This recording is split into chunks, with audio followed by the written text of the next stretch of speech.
जैसे सूरज लेकर आए सवेरा, लेकर आए सवेरा, सूरज लाए सवेरा, सूरज लाए सवेरा। जैसे चंदा और तारे मिटाए जग का अंधेरा, सारे जग का अंधेरा, सारे जग का अंधेरा। वैसे नारी दूर करे अंधेरा, जीवन का दूर करे अंधेरा। नारी ही दूर करे अंधेरा, जीवन का दूर करे अंधेरा, दूर करे।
अभया, मत लीजिए मेरा नाम अपनी जबान से। जिस जबान से अपने देवी का अपमान किया है, जो देवी का मान रखना नहीं जानता, वो भला इंसान का मान रखना क्या जाने। मुझे गलत मत समझिए। मन में उठती हुई सच्ची भावनाओं का इजहार करना अगर पाप है, तो मैं उस पाप के लिए आपसे हाथ जोड़कर क्षमा चाहता हूँ। आप मेरे मुंह से ये सुनने के लिए बहुत बेचैन हैं, तो सुन लीजिए, मैंने आपको क्षमा कर दिया है। बस यही सुनने के लिए आप यहाँ रुके हुए थे ना? हाँ, यही शब्द सुनने के लिए मैं बेचैन था। अब तो आपके मन का बोझ हल्का हो गया होगा। अब आप यहाँ से हल्के मन के साथ जाइए। मेरी दुनिया तो सिमट कर आपके इन पैरों के निशान में समा गई है। मेरे लिए तो यही दुनिया है। आप कहती हैं मैं यहाँ से चला जाऊं? ठीक है, मैं ऐसे चला जाऊंगा।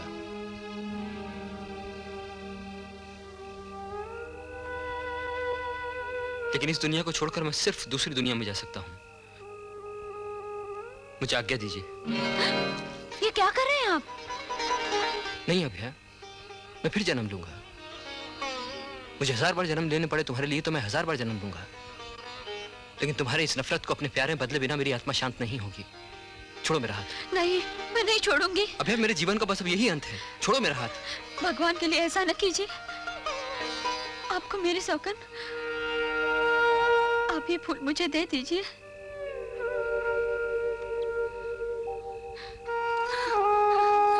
मेरे तो भाग जाग उठे। आपने मुझे अपने चरणों में रहने की इजाजत दे दी।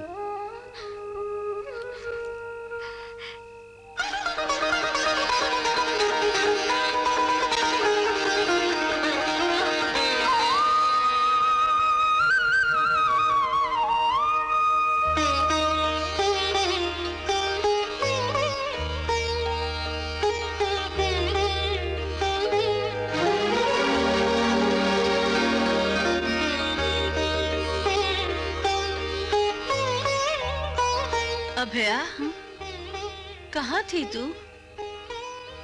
यही तो हूँ माँ।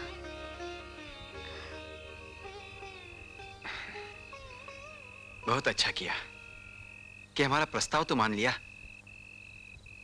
चलो, एक झंझट तो खत्म हुआ। अब आराम से सो जाओ रोहिणी।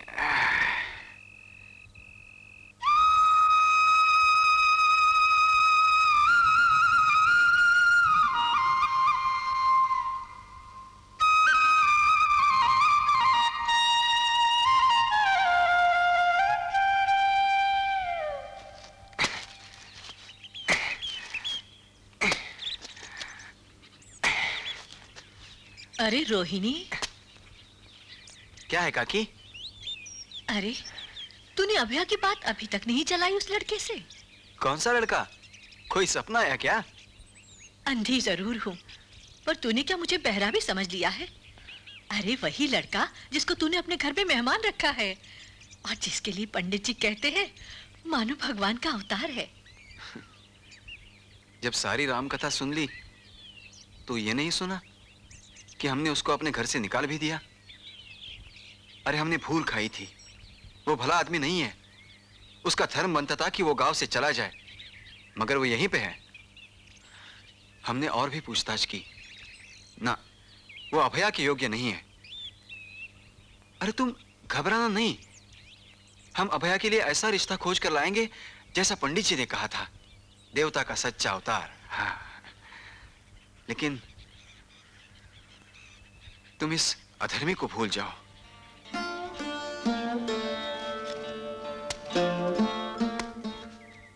अरे आओ आओ आओ। पाए लागू पंडित जी। जीते रहो रोहिणी। बैठो बैठो। कैसी हो रुक्मिणी? आपकी कृपा है हम पर, तो सब कुशल ही होगा। अरे रोहिणी, तुम खड़े क्यों हो? बैठो। बाजार का दिन है पंडित जी, हम सौदा लेकर आते हैं। तब तक आप काकी को पूजा करवा दीजिए। आता हूँ काकी। हाँ? अच्छा। रुक्मिणी, तुम्हारी बेटी ने तो गांव भर को देवी के दर्शन करा दिए। सो तो ठीक है पंडित जी, पर उसकी माँ की अंधी आंखें जिसके दर्शन को तरस रही है, आपसे उसी खड़ी की प्रार्थना करने आई हूँ। वो तो तुम्हारी बेटी के अपने हाथ की बात है। अभय के लिए क्या लड़कों की कमी है? पर वो तुम्हारे ब्यासा होने के डर से ब्याह करना ही नहीं चाहती है। उसके चाहने न चाहने से क्या होता है, ये बंधन तो वहीं बंधे होते हैं। पंडित जी, आपके रतन के किसी मित्र की चर्चा सुन रही हूं मैं। कौन? रुद्र? हाँ हाँ, वही। अरे मेरे घर में कोई बच्ची होती तो मैं रुद्र के पांव पकड़ लेता। लाखों में एक। अभय के तो भाग्य जाग जाएंगे। पर रोहिणी की इच्छा नहीं है, कह रहा था उसके आगे पीछे कोई नहीं है। मैं तो समझता हूँ देवी ने उसे तुम्हारे लिए इस गांव में भेजा है। रुद्र का तो कोई है ही नहीं। तुम्हारी बेटी तुम्हारे लिए ब्याह करना नहीं चाहती।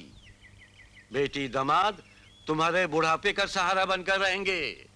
इसे देवी का चमत्कार समझो। मैं भी यही बात सोच रही थी, इसी कारण अभया की जन्म पत्री लेकर आई हूँ। आप दोनों की कुंडलियां मिलाकर तो देखिए। काकी, पूजा समाप्त हो चुकी है? हाँ हाँ, बस चलती हूँ। ये लीजिए। रोहिणी को पसंद नहीं है, इसलिए इसकी चर्चा मत करिएगा। पंडित जी, जरा अच्छी तरह से देखिएगा। मेरी एक ही बेटी है, बड़े दुखों से पाला है मैंने उसे। वो तो मेरे आंखों देखी बात है। तुम चिंतित न हो, तुम्हारी मनोकामना अवश्य पूरी होगी। अरे काकी, तुम तो वही की वही बैठी हो, पूजा तो शुरू भी नहीं की अभी तक। कर ली पूजा। हाँ? पंडित जी, आज्ञा लेती हूँ। अच्छा।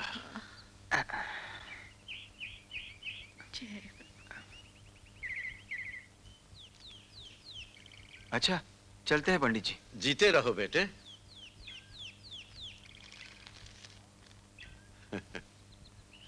अब और उधार किस चीज पर दूं, और वो भी इतनी भारी रकम?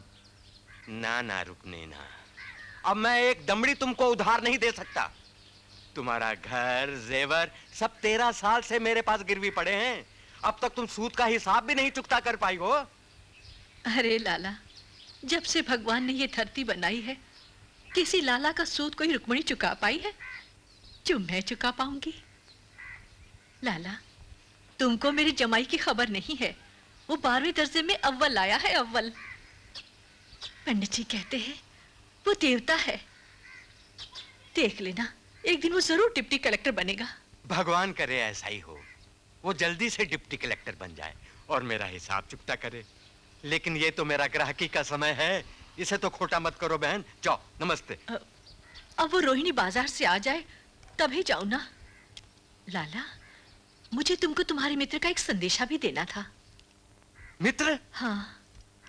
अरे ये कौन सा मित्र तुमने मेरा धरती पे पैदा कर दिया? मेरे तो सब जन्म जन्म के बैरी हैं। वो अभया के पिता। हाँ हाँ, वो एक ऐसा मित्र था मेरा, पाठशाला से साथ में था। हाँ? अरे लेकिन उसे स्वर्गवास हुए तो 20 साल हो गए हैं। हैं? ये कैसी पट्टी पढ़ा रही हो? कैसा संदेशा? वो कल रात मेरे सपने में आए थे। अच्छा, आजकल मैं अभया के ब्याह के लिए बहुत चिंतित हूँ ना, इसी कारण कहने आए थे कि रुक्मणी तू बिल्कुल चिंतित मत हो, सीधी लाला के पास चली जा और उसको बोल कि तेरे लिए मैंने पाप के खाते की मार बहुत खाई है, अब कुछ मेरे लिए थोड़ी सी पुण्य की मार खा ले। ऐसा? लाला, ये पाप के खाते की मार का क्या भेद है भला? मैं पाठशाला में गुरुजी की रबड़ी चुरा कर खा जाया करता था,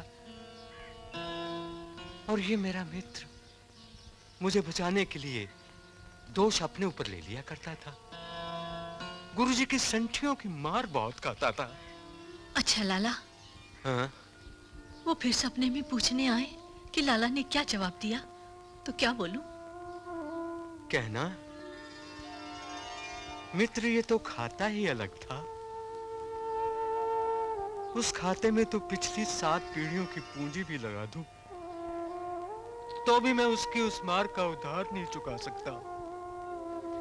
एक दिन तो उसकी चमड़ी फटकर खून भी बहने लगा।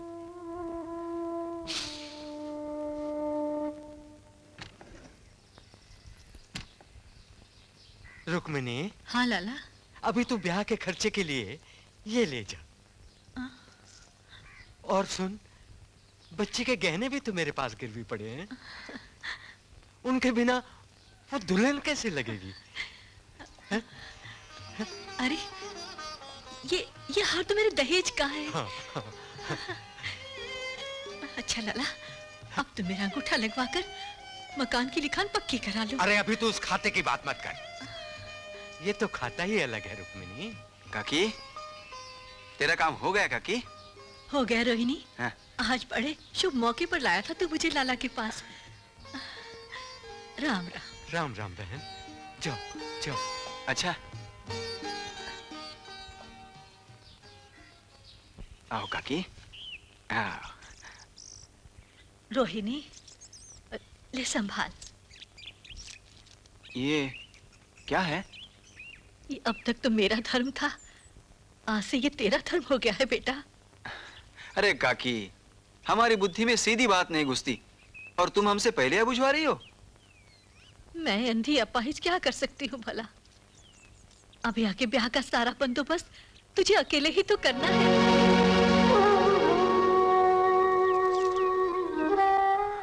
अभया का ब्याह? हाँ। कब? किससे? उसी रुद्र से। और किससे? उस अधर्मी से? ये क्या कह रहा है तू? तू ही तो गांव भर में उसके गुणगान गाता फिरता था। बड़ा ज्ञानी है, बड़ा बुद्धिमान है, देवताओं से भी महान है। अब गांव के भाग फिर जाएंगे। अरे वही तो हमारी बड़ी भूल थी। फिर हमने तुमको मना भी तो किया था कि नहीं? याद नहीं क्या? हाँ हाँ याद है, किया था मना तूने। पर मेरी मजबूरी भी तो समझो। मैं क्या करती? तब तक दोनों की कुंडलियां मिल जो चुकी थी। कुंडलियां मिल चुकी थी? हाँ। अरे ये क्या सुन रहे हैं हम? मतलब हमको दुश्मन जाना तुमने? हमारी पीठ पीछे हमसे छुपाकर हमारी अभया के ब्याह की कुंडलियां भी मिला ली? अरे मैं कोई पंडिताइन हूं जो कुंडलियां मिलाती? तेरे पंडित जी ही कह रहे थे कि रुद्र और अभया की कुंडली इतनी शुभ मिली है मानो पिछले जन्म में भी दोनों पति पत्नी ही थे। तो खुद जाकर पूछ ले पंडित जी से। जा, अभी जा। अरे क्यों जाए हम जानते हैं जिस आदमी का कोई आगा पीछा कोई ठौर ठिकाना नहीं, मान मर्यादा धर्म अधर्म का ज्ञान नहीं, उस पापी के साथ हमारी अभया की कुंडली कैसे मिल सकती है? अभया को तुम लोगों ने झूठी कुंडली मिलाकर नरक में ढकेल दिया है। देखना अब सारा जन्म झेलेगी वो। ना ना रोहिणी ना, तेरी जबान काली है रे। तू जो भी बोलता है वो सच होकर रहता है। भगवान के लिए, अभया के नए जीवन के लिए ऐसी अशुभ बातें मत बोल। रोहिणी, तूने जन्म भर अपने दुख को अपना दुख और अपने सुख को अपना सुख नहीं जाना। मुझ मां की तरह, बल्कि मुझसे भी कुछ ज्यादा अभया के दुख को अपना दुख और उसके सुख को अपना सुख माना है। रोहिणी, ये संबंध अभया की खुशी से हो रहा है। अभया के जीवन की सबसे बड़ी खुशी को तू अपने मन का सबसे बड़ा दुख मानकर इस शुभ घड़ी पर आंसू गिराएगा। बोल रोहिणी, बोल, तू जवाब क्यों नहीं देता?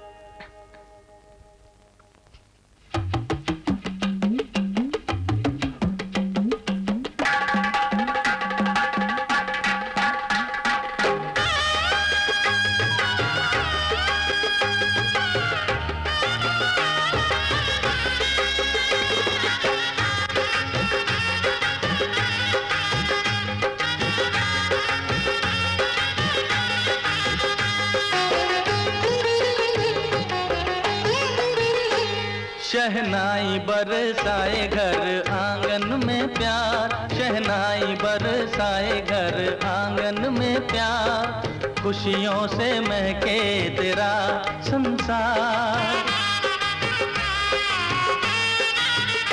खिले मेहंदी का रंग, सजे दुल्हन का अंग, खिले मेहंदी का रंग, सजे दुल्हन का अंग, नैनों में प्यार लिए मन में उमंग, यूं ही घूंघट में हंसती रहे ये बहार। शहनाई बरसाए घर आंगन में प्यार, शहनाई बरसाए घर आंगन में प्यार।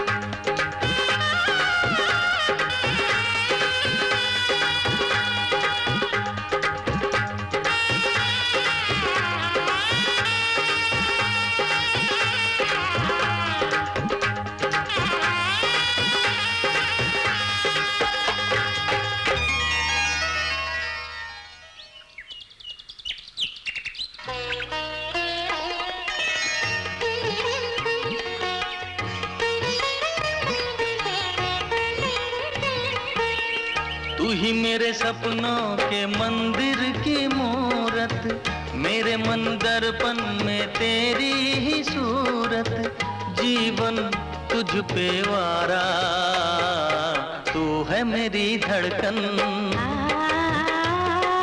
तू है मेरी धड़कन, तू ही मेरी धड़कन का गीत है प्यारा।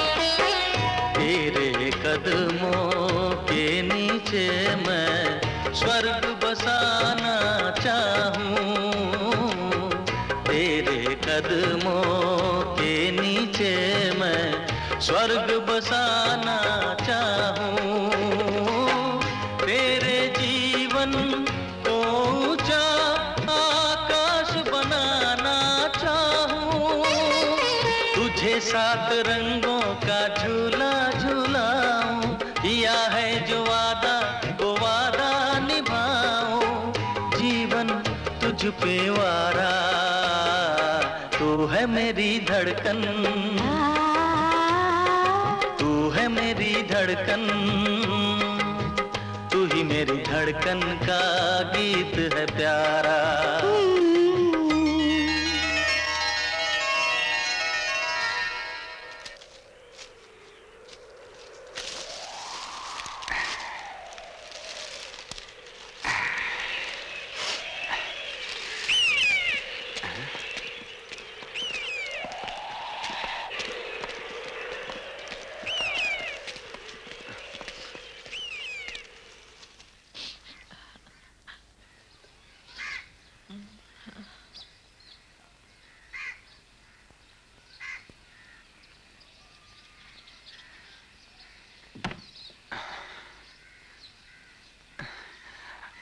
अरे काकी, हाँ? तुम चिंता नहीं करना, हम है ना। क्या बात है रोहिणी? अरे जिस बुरी घड़ी का हमें डर था वो आ गई। लाला अपने गुर्गे और कचेरी का कुड़की वाला लेकर आ रहा है। हाय राम, अब क्या होगा? अरे कुछ नहीं कुछ नहीं, तुम अपना जाप कर लो, लाला हमारा कुछ नहीं बिगाड़ पाएगा।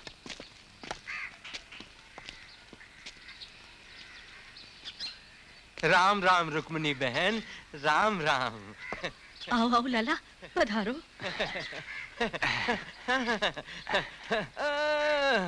ओ भाई ओ, इसे अपना ही घर समझो। इन लोगों को क्यों कष्ट दिया लाला? क्या घर नीलाम करवाओगे? अरे नहीं नहीं, मैं तो तुम्हें न्योता देने आया हूँ। हाँ? वो तुम्हारी दूसरी बेटी लक्ष्मी है ना, उसकी बात पक्की हो गई है। अच्छा अच्छा, ये तो बड़ी खुशी की बात है। मुंह मीठा करो। मुंह मीठा तो मैं बाद में करूंगा, पहले मैं इस काम से तो निपट जाऊं। लड़के वालों की बड़ी लंबी मांगे हैं रुक्मिणी बहन। वैसे तो मेरे लिए चिंता करने की कोई बात नहीं है, तुम्हारे वक्त मैं काम आया था, अब मेरी मदद करने से तुम इनकार थोड़ी करोगी। लाला, तो क्या तुम हमें बेघर कर दोगे?